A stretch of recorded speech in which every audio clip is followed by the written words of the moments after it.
from Nebraska's trusted news source. This is Channel 8 News at 4:30.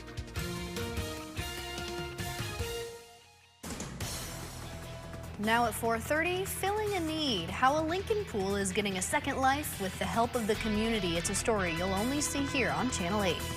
And tension in the Middle East. How Iran is planning to meet with Russia's leadership to create a possible alliance. Then solar rezoning. What discussions are happening between the York County Commissioners and the community ahead of a big decision. But before that, our top story, more information on the gunman at the White House Correspondents' Dinner coming to light. Good evening, everyone, and thank you so much for joining us. I'm Mackenzie Johnson. Details now coming to the surface as authorities tell us more about Cole Allen, the 31-year-old who they say attempted to assassinate the president. ABC's Olivia Rubin reports.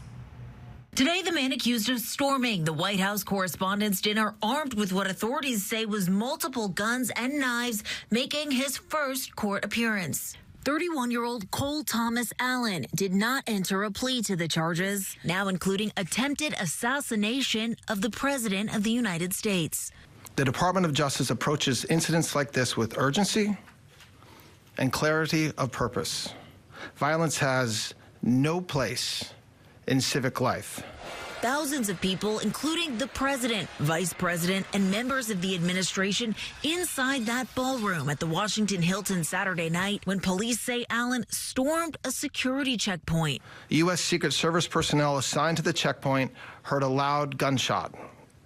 One Secret Service officer was shot in the chest, but was wearing a ballistic vest that worked. Secret Service running to protect the president and get him off the stage moments after the gunfire. Investigators saying Allen took a train from California to D.C. and was staying at the hotel, checking in on Friday. Authorities say they found writings in his room. Sources say in a message sent to his family just before the attack, Allen described himself as a, quote, friendly federal assassin, describing grievances against the Trump administration, saying he planned to target officials. There's now an investigation into security that night and possible lapses, and the White House now saying they're reviewing security protocols ahead of more upcoming high-profile events like America 250 and the World Cup. I understand there will be a meeting early this week convened by the White House Chief of Staff Susie Wiles with top DHS leadership, members of the United States Secret Service, and our own operations team here to ensure the safety and the security of the president, as we do have many of these major events moving forward. And in the meantime, the judge ordering Allen be detained until a detention hearing now scheduled for this Thursday. Olivia Rubin, ABC News, Washington. Well, it's a bit of a dreary day out. Let's go on over to our chief meteorologist, Rusty Dawkins, to see whether we're going to be getting any sunshine soon. Rusty, what do you think? Depends on where you're at. There's some sun in some spots, but there's rain in others. Now, we're going to take Max 2. I forgot to tell you guys back there that we're using Max 2, so if you guys could switch over to that. Until then, we'll look at our Barry Law Cam. Dominic, don't change the graphic because we got to use this one for a little bit. But mostly cloudy skies. Here we go. There's all the cloud cover, and there's some sunshine, though, in southwest Nebraska. McCook seeing some sunshine, but most of us just seeing mostly cloudy skies. So that is where, let's see, I got to get the right.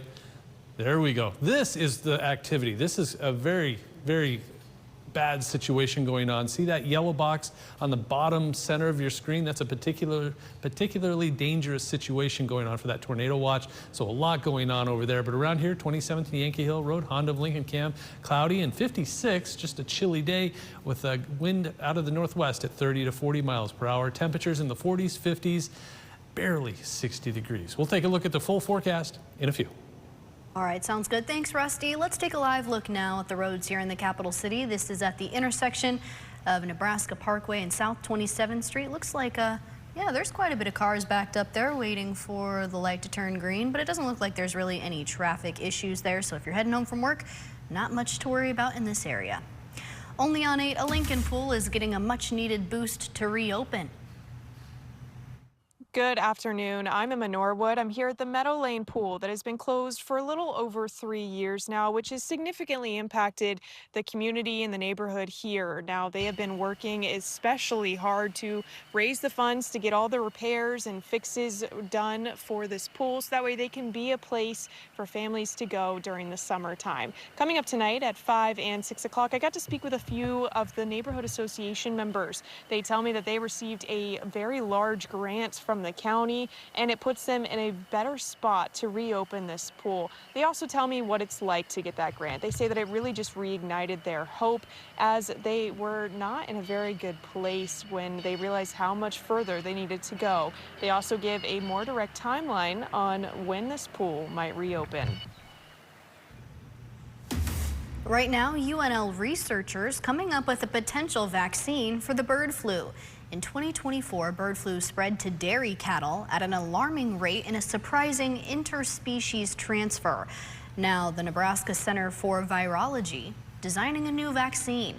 It's been tested in mice and dairy calves who have showed strong immune responses. Right now, there are no licensed bird flu vaccines for cattle, but these findings could change that. Researchers add they're seeking funding and potential partnerships to further evaluate the vaccine. Also right now, Lincoln police say they're going to be doing a targeted school zone traffic enforcement initiative from May 1st to the 14th. It's designed to increase safety for everyone traveling to and from Lincoln schools. Officers are going to be focusing on speeding, distracted driving, and other violations that put people at risk. Fines are also doubled in active school zones when warning lights are flashing. Now to the war in Iran. President Trump wants peace talks before discussions on removing a blockade, but Iranian leaders want the opposite. ABC's Marcus Moore has the story. Well, President Trump is expected to meet with his national security team today after canceling the meetings of negotiators here in Pakistan. Meanwhile, Iran's foreign minister is set to have face-to-face talks with Russia's Vladimir Putin, trying to boost Iran's alliances during this diplomatic stalemate. Iran says it will not negotiate with the U.S. under threats and until President Trump ends the blockade of Iranian ports. But Trump says that blockade will not end until a peace deal is reached. Sources say Trump is increasingly skeptical that talks with Iran's current negotiators can yield results. And all of this means that the Strait of Hormuz remains closed, and oil prices have spiked overnight, and the cost of jet fuel also rising. The Wall Street Journal reports that budget airlines Frontier and Avelo are asking the federal government for financial assistance, and another budget carrier, Spirit, is already in talks for a bailout. Marcus Moore, ABC News, Islamabad, Pakistan. For Channel 8 News, I'm Andrew Ward. Gas prices are soaring as we head into another work week. Gas Buddy telling us that the average cost for a gallon here in the capital city is now at $3.75. Gas Buddy also says some states could see their highest prices in years. Citizen journalist Brian giving us a little bit of an insight here into what we're actually paying at the pump in Lincoln. $3.69 a gallon seems to be the most common number as you drive around town. Nebraska's state average is also up to $3.55 a gallon. That's 14 cents higher than it was a week ago. Gas Buddy says the national average is also up to $4 a gallon after dipping below it last week. With renewed tensions globally, that number is also expected to rise.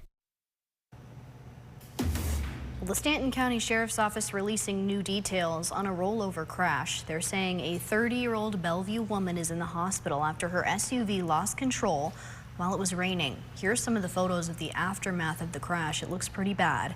They say the SUV went into the ditch, rolled, and hit a group of small trees before landing back on its wheels. Authorities say, good news, seat belts and airbags helped to lessen what could have been more serious injuries. We still have plenty of stories when we come back, including hearing the people. What concerns the people of York County could be bringing to the table during a night of discussions with the Board of Commissioners.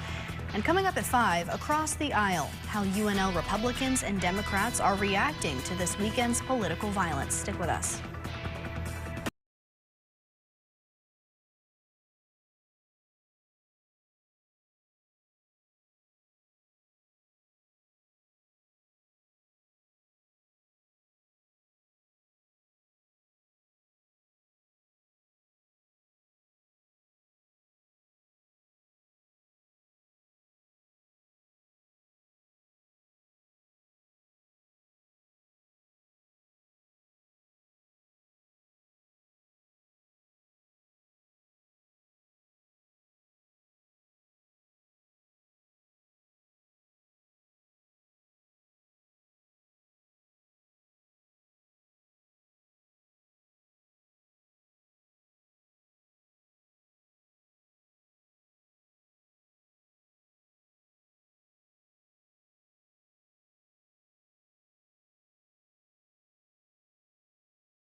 $79. I saved money and I see great. Smart, simple, Stanton.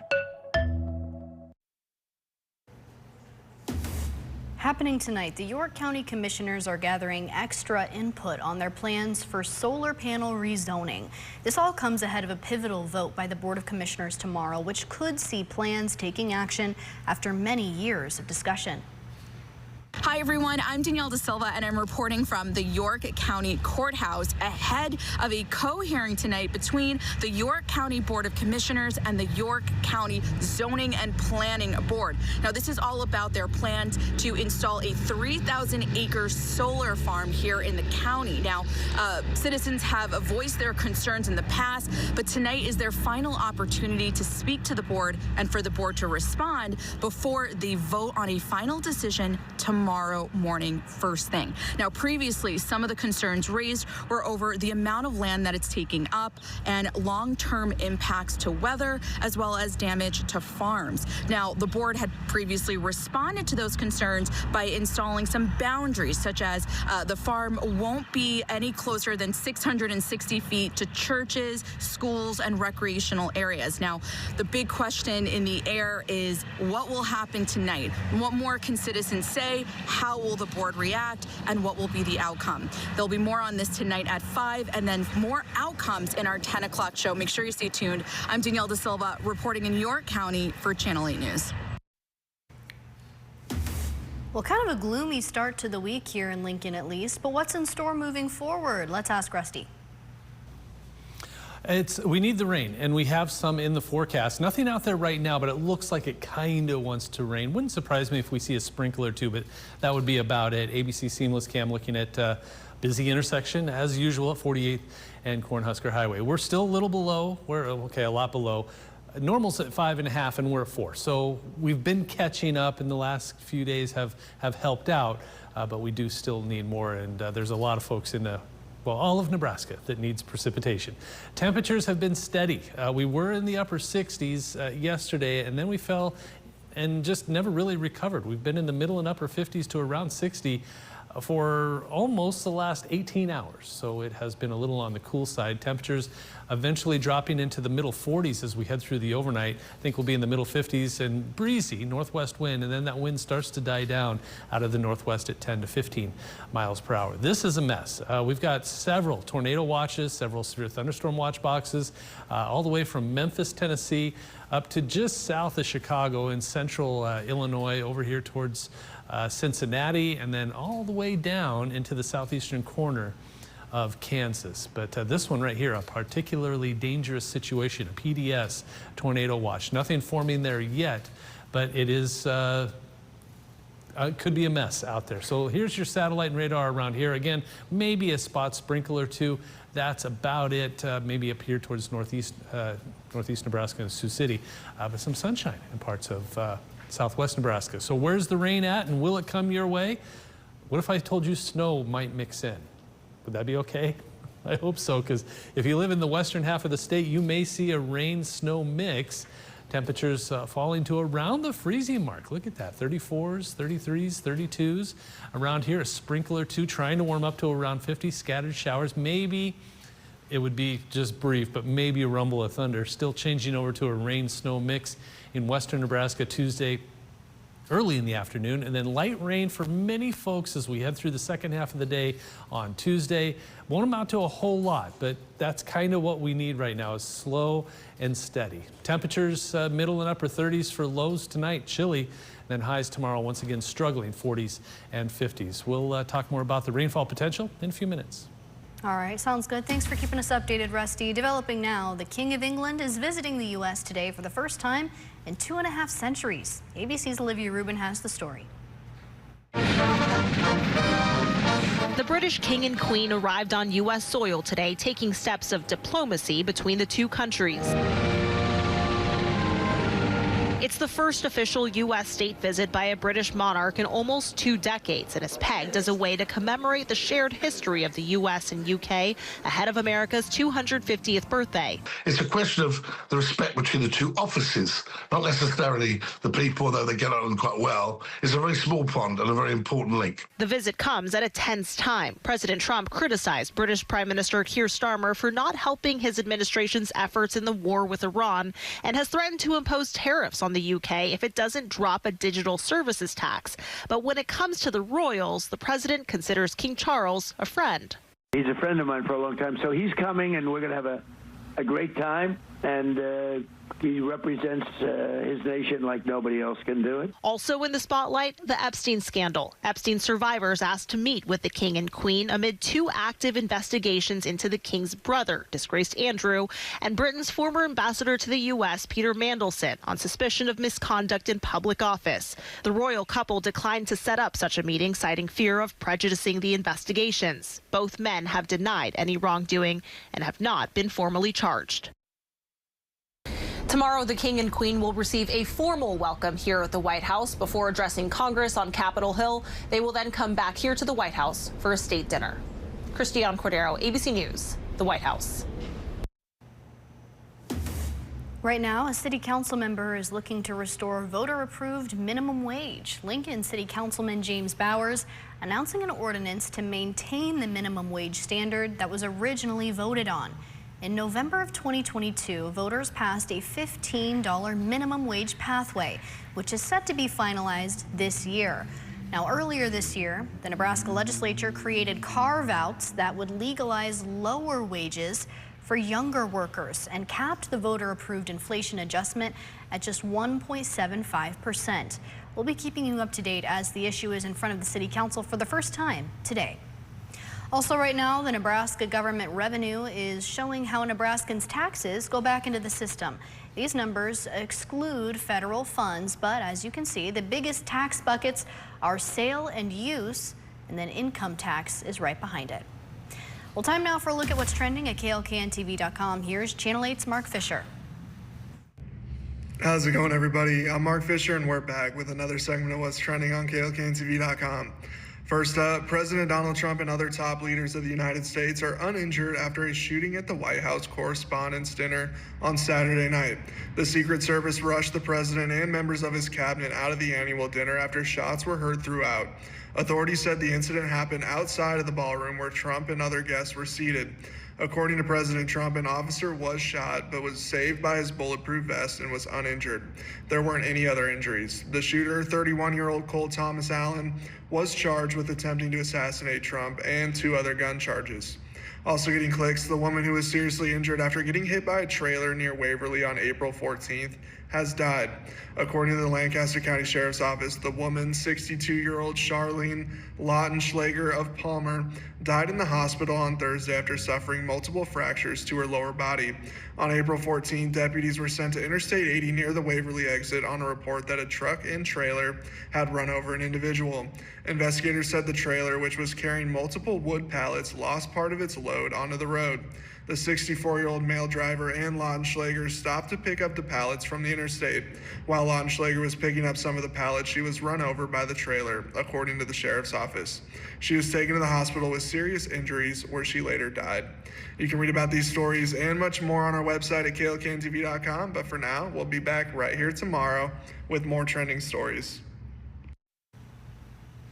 When we come back after the break, up to the plate, where Nebraska falls in the newest national poll and what this means for the rest of the baseball season. Plus, coming up all new at 5, spreading the word, how Nebraska's state officials are making sure the stories from the Korean War don't go unheard. We'll be right back.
Husker baseball is moving up the rankings in today's baseball poll. Nebraska has been stellar on the field, and that's helping them to move up 4 spots this week after their road series win over Illinois. For the latest on Big Red Baseball, let's check in with Channel 8 Sports Director Nate Johnson.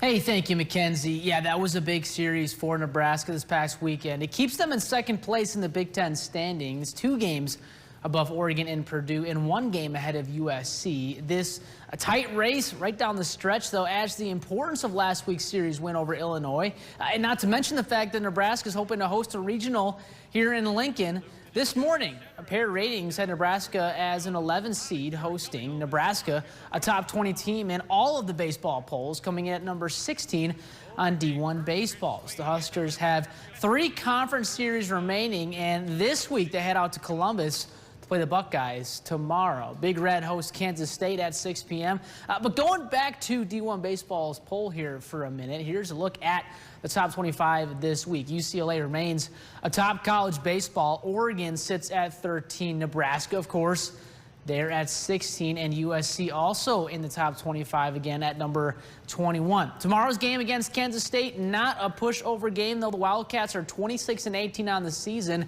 and have already beaten Nebraska once this year back in February. The Huskers won game 2 in March, so the rubber match tomorrow. We'll have more sports talk, though, coming your way in the Sports Zone. We'll see you there. For now, Mackenzie, we'll send things back over to you. All right, some good stuff for the baseball team. Thanks, Nate. Let's get one final check at the weather now. Rusty, take it away. The temperatures struggling today. Cloud cover. Look at that, though. Peak of sunshine. It's not going to help warm us up at all, but we do have, look at that brisk wind blowing the flags around, but things are trying to green up after some precipitation recently. We need more, and I'll likely be saying that all the way through summertime, I'm sure. Temperatures are in the 40s and 50s. We were at 60 in McCook, no longer. So everybody now in the 40s and 50s. We're at 53 in Lincoln now. Temperatures are eventually going to fall to the freezing mark, especially for northwestern Nebraska. So maybe a little light mixed precipitation in western Nebraska. Some light rain tries to move across the state. A lot of cloud cover, so temperatures hindered once again. And then another cool start. Look at that, below the freezing mark in western Nebraska. And then we start to warm up. I think we'll see the 60s as we head through Wednesday afternoon. Stormcast, if you're looking for rainfall, I might have a few snowflakes to sell you as well, but if you look at all that, light rain, snow mix as we head through Tuesday morning, the snow potential here, then Tuesday afternoon, rainfall potential moving into eastern Nebraska as we get into Tuesday evening. So rainfall is possible on Tuesday.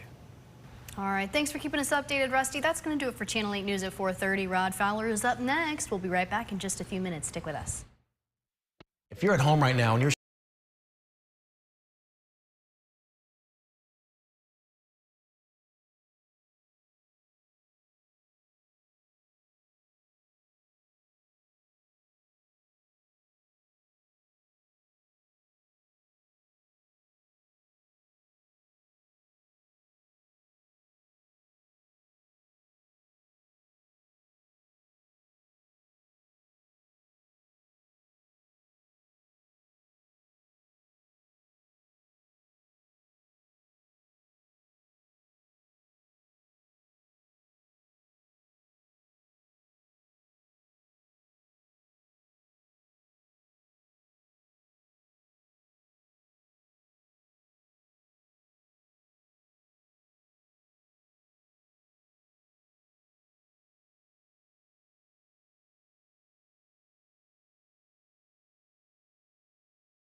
From Nebraska's trusted news source, this is Channel 8 News at 5. Since we weren't able to sort of put a Band-Aid on it or, remedy this violence that we've been seeing, it's expanded. Something needs to be done. Coming up tonight, attempted assassination. The press dinner shooting suspect receiving a massive charge. How UNL students say this event could affect the future of political gatherings. Also tonight, inviting input. What we're expecting from the first public hearing on York County solar farm zoning plan since 2024. Baseball bounces back, where the Huskers land in this week's NCAA poll after a series win over Illinois. And a generous grant. We really just want this pool back for our community. Where a large sum of money leaves a Lincoln pool trying to reopen its doors.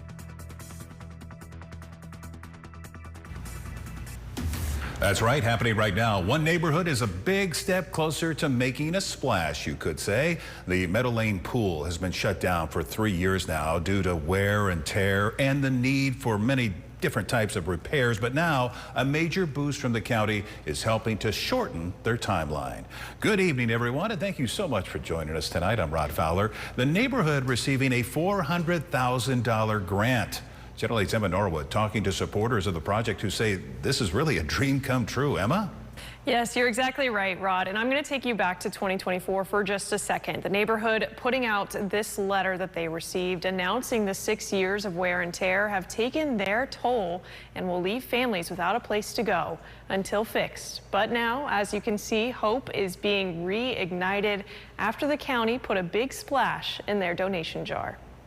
For almost 3 summers, the Meadow Lane pool gates have stayed locked. Having this community pool for the families in the community, spending their nights, their evenings here as a family has just been really important for this community. So not having that has been very hard. Neighbors fighting endlessly to raise the money to fix the 6 years of wear and tear that caused the closure.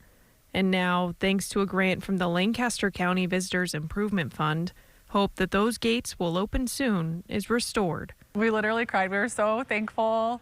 We're so grateful for the county supporting this project, and it has changed everything for the fundraising aspect, and it's made us feel like this is really going to happen. It's really possible. To be honest, a lot of us had almost kind of given up and didn't know if we had the ability to raise the amount of money that we needed to really get all the fixes done. So it has just completely changed everything. The Meadow Lane pool renovation effort is now at 70% of the total $875,000 goal. Although there is a lot of work to be done, the newly awarded grant combined with the numerous donors puts them a big step closer to getting back to being a place for families to beat the heat. We need to replace all the electrical, plumbing, filters, all the concrete, the pumps and the filters, and then the surface of the pool itself. We just hope to be a super important part of everybody's summer nights, and we want everyone in the community to be here. We want people outside of the community to come. Now, the neighborhood is hoping the pool will be open next summer in 2027, but they do say renovation plans are being finalized. Reporting here in the studio, Emma Norwood, Channel 8 News. All right, thank you, Emma. Breaking now, charges are filed against the White House Correspondents' Dinner shooting suspect, Cole Allen, making his first appearance in federal court this afternoon. He's facing several charges, including attempting to assassinate the president. Allen is accused of charging through a security checkpoint and opening fire on Saturday night. These pictures taken after his capture at the Correspondents' Dinner. Authorities saying he was armed with multiple guns and knives. They say Allen took a train from California to D.C. and was staying at the hotel there where the dinner was held. Here's FBI Director Kash Patel following the arraignment. This one hits a little differently. We were all there. Many of you were there.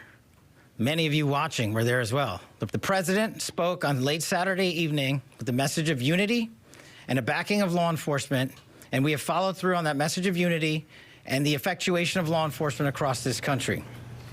Allen did not enter a plea today in court. The White House now saying they are reviewing security protocols ahead of more upcoming high-profile events.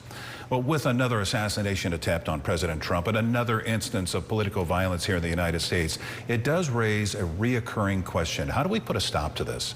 Mackenzie Johnson joins us after getting UNL students' thoughts on these issues. Mackenzie? Rod, these instances of extreme political violence seem to be all too common now, and local college students are hoping to bring this rise in hate to an end before it escalates even further. In just 2 years, there have now been 3 assassination attempts against President Donald Trump alone, not to mention the killing of Charlie Kirk and 2 Minnesota lawmakers. We spoke with members of UNL's political groups. Both Republicans and Democrats agree that this weekend's shooting is terrifying, but they all say it's not all that shocking. They say they've now become used to hearing about political violence. It's sort of become this numbing feeling. There's not much of a reaction anymore for many people. It's expanding. And now it's expanding to our political leaders, which you hate to see.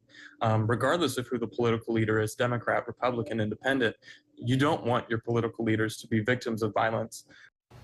One of the leaders in the UNL College Republicans says he thinks this rise of violence is due to a lack of listening on both sides of the aisle. Something needs to be done, and we need to be having those conversations. Even throughout this, we're all still Americans, and we still do have ultimately the same goal. Lawmakers like Congressman Mike Flood have been calling for the country to come together and end the division, along with many Americans as well. Both UNL student groups believe those conversations start with them, so they've been proactive in getting together for friendly debates. Tonight at 10, hear how they're hoping to spark a change in the younger generation through leading by example. Reporting in the studio, Mackenzie Johnson, Channel 8 News. Thank you, Mackenzie. Also breaking now, the NCAA is advancing a rule that would allow Division I student athletes to play for up to 5 years. It would begin during the academic year they turn 19 years old or when they graduate from high school. This is a big change from the 4-year window we've grown accustomed to. Now, the NCAA cabinet is expected to meet in May to talk about implementing this rule.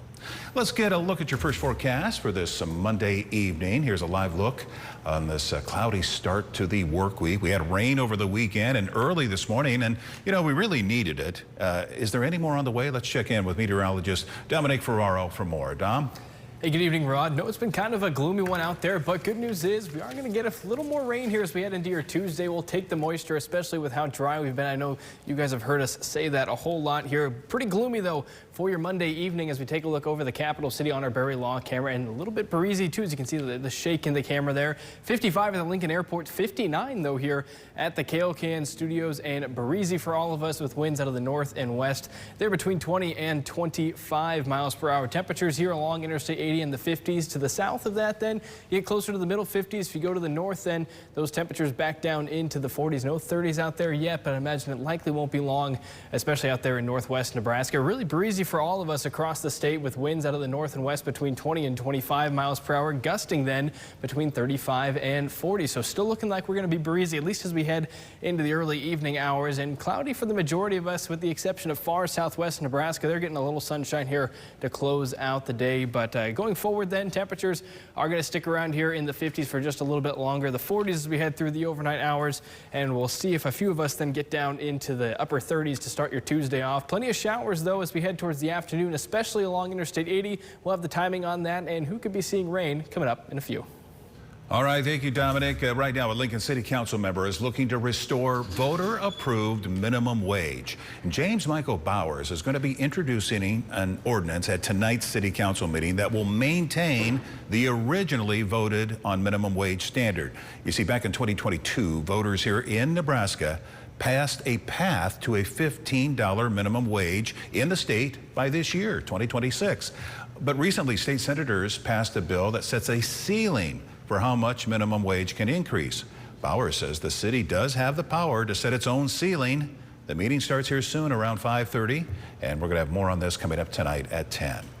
Nebraska baseball continues to move up the rankings in today's latest D1 baseball poll. The Huskers up 4 spots this week after their road series win over Illinois. For the latest on Nebraska baseball, let's check in with Channel 8 Sports Director Nate Johnson, who joins us here in the studio. Nate? Hey, thank you, Rod. Yeah, that was a big series win for Nebraska this past weekend. It keeps them in second place in the Big Ten standings, 2 games above Oregon and Purdue, and 1 game ahead of USC. This tight race down the stretch, though, added to the importance of last week's series win over Illinois, and not to mention the fact that Nebraska is hoping to host a regional here in Lincoln. This morning, pair ratings had Nebraska as an 11 seed hosting. Now, Nebraska, a top 20 team in all of baseball polls, coming in at number 16 on D1 baseballs. The Huskers have 3 conference series remaining, and this week they head out to Columbus to play the Buckeyes. Now, tomorrow, Big Red hosts Kansas State at 6 p.m. going back to D1 baseball's poll, though, for 1 second. Here's a look at this week's top 25 this week. UCLA remains a top college baseball. Oregon sits at 13, Nebraska 16, and USC also there at number 21. Tomorrow's game against Kansas State, not a pushover game, though. The Wildcats are 26-18 on the season and have already beaten Nebraska once this year back in February. The Huskers won Game 2 in March, so rubber match tomorrow. We'll have a lot more sports talk coming your way in the Sports Zone. We'll see you there. For now, though, Rod, will send things back over to you. All right. Thank you very much. Stay with us. We have more headed your way right after the break, and a new batch of stories coming up at 6 o'clock, including needing a restock. Why Matt Talbot Kitchen and Outreach is asking the public for some help to get them supplies for the community. And coming up after the break here on our 5 o'clock, Solar Solutions Search. We're live in York County ahead of a public hearing tonight. What people are saying they're going to tell the Board of Commissioners this evening. Stay with us.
If you're just now joining us, we need to catch you up on some breaking news. The man accused of opening fire during the White House Correspondents' Dinner on Saturday night has been charged with attempted assassination of the president. 31-year-old Cole Allen made his first court appearance this afternoon. If he's convicted, He could face up to life in prison. His preliminary hearing is now set for May 11th. Well, right now, a public hearing is gearing up in York County. The public will be attempting to guide their county commissioners to set the solar zoning regulations in place. This is the first official public hearing on this matter since 2024. Our Danielle De Silva is in York as people are getting ready to enter the public hearing. And what are they saying out there, Danielle? Well, Rod, there's definitely a feeling of waiting on the edge of your seat in the air here in York County. Tonight and tomorrow morning is the last opportunity the public has to express their support or their worries over this massive solar farm. The planned solar farm aims to generate electricity for the power grid as an alternative to fossil fuel power plants. The one planned for York County would be 3,000 acres. After hearing tons of concerns during the board's last meeting, the commissioners decided on 2,640-foot boundaries from most homes and 660 feet boundaries from churches and schools. And because of that decision, the Omaha Public Power District, who's behind the project, also let key agreements with the solar farm expire. With that final decision on the plan scheduled for tomorrow morning, the big question at hand is what more can the public say? And how will the board respond? We'll have much more on that tonight at 10 o'clock. Make sure you stay tuned. Reporting in York County, I'm Danielle De Silva for Channel 8 News. Thank you, Danielle. And from inside the meeting to what people are saying after, we've got you covered on the Now Local News app. Our team here at Channel 8 will be getting you inside looks as well as discussions from people there. So scan the QR code on your screen to download the app so you can stay tapped in. Well, new tonight, a gnarly car crash leaving two vehicles with some serious damage. Take a look here. Check out this video sent to our Now Local News app by citizen journalist Brian. The back of that black car there smashed in with that white Jeep positioned behind it. This happening near 56th and Pine Lake Road. No word yet on the cause of the crash, and we'll keep you up to date if we learn if there were any injuries. Now, your Storm Alert Team forecast with meteorologist Dominic Ferraro.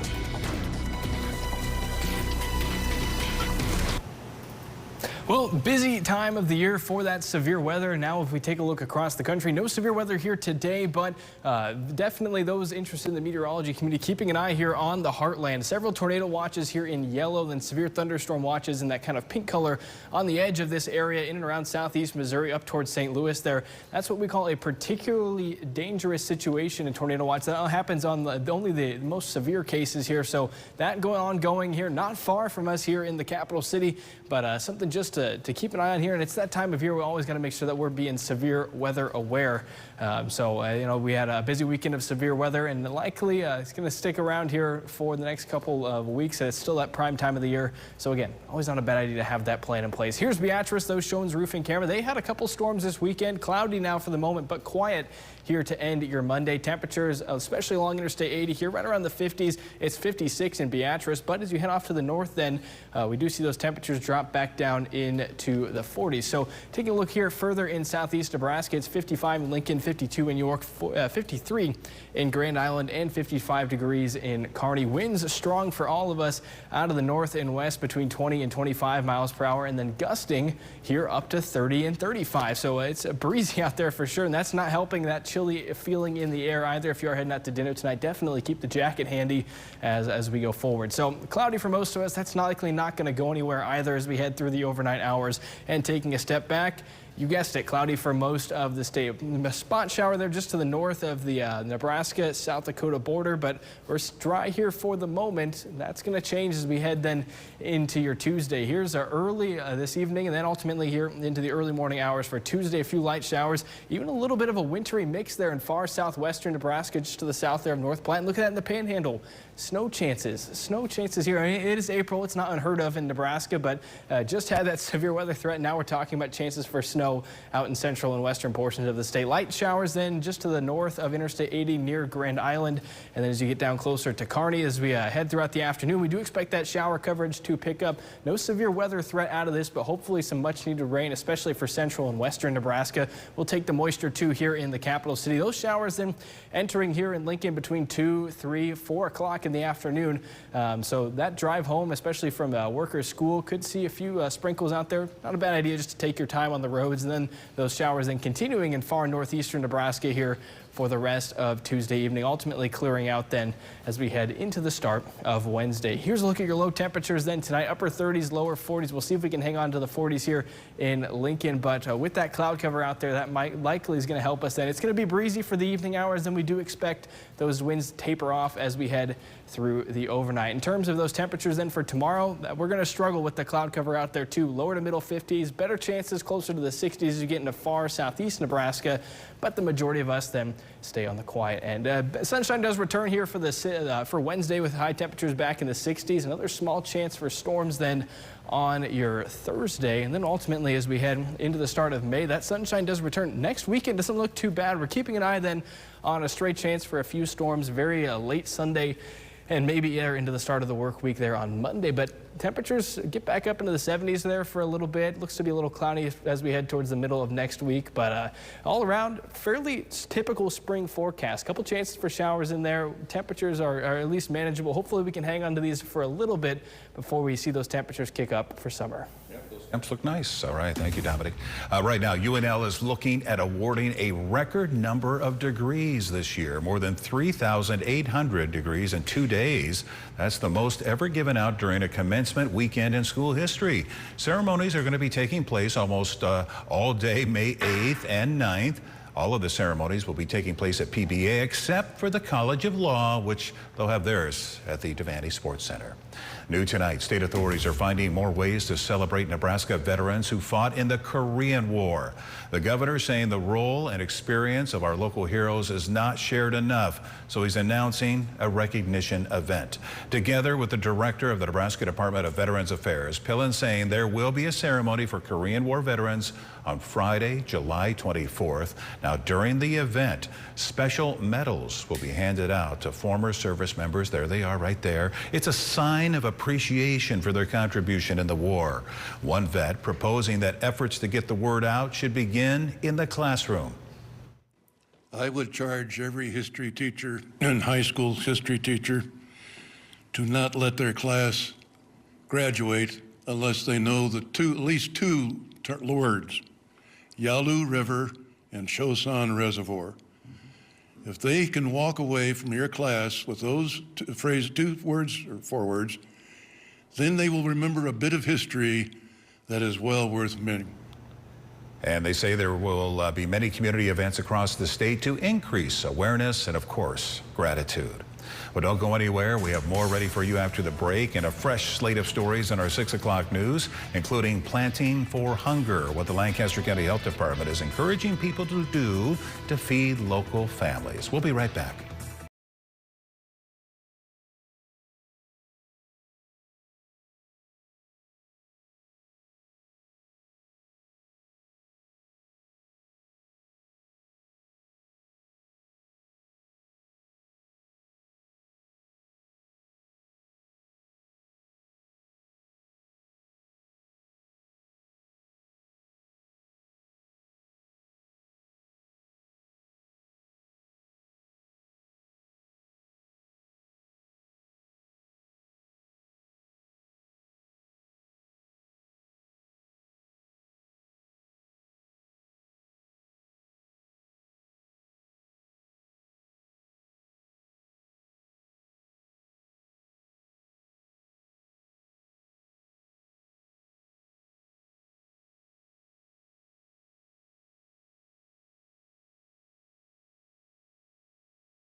New at 5, the University of Nebraska at Kearney is getting their students some finals coaching. Let's go, Michaela. You got this. Get in a stance. Come on, you got this. Find it deep down. You got it.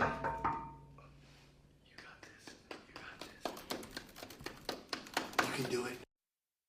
I love that. They're giving students a reminder about their Loper Success Hub, where they can get access to tutors called Success Coaches who can help them ahead of finals. They may not be as energetic as the coach you heard there, but hey, they're certainly going to be helpful with studying efforts. Finally tonight, let's get to your final weather, right? Let's do that. Dominic Ferraro joins us now. Dom, how's it look tonight? Yeah, breezy, that's for sure. Going forward, we'll see the winds carry with us just a little bit longer and then ultimately die down here shortly after 8, 9, 10 o'clock.